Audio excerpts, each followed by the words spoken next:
This video teaches you how to save copies of Google Sheets files. Downloading to your computer, navigate to https://sheets.google.com in a web browser. If you aren't signed in to your Google account, follow the on-screen instructions to do so now. Click the sheet you want to save. Click the File menu. A drop-down menu will open. Click Download. This will open another menu. Select a file type. Once you select an option, it will be downloaded automatically to your computer. You can usually find it in your Downloads folder. Making a copy on Google Drive. Navigate to https://sheets.google.com in a web browser. Click the sheet you want to save. Click the File menu. Click Make a Copy.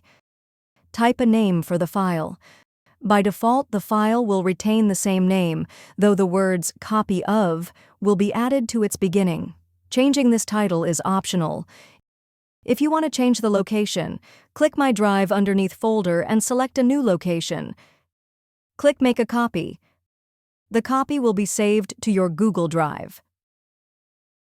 If you found this video helpful, please click the like button and subscribe to our channel for even more helpful tutorials.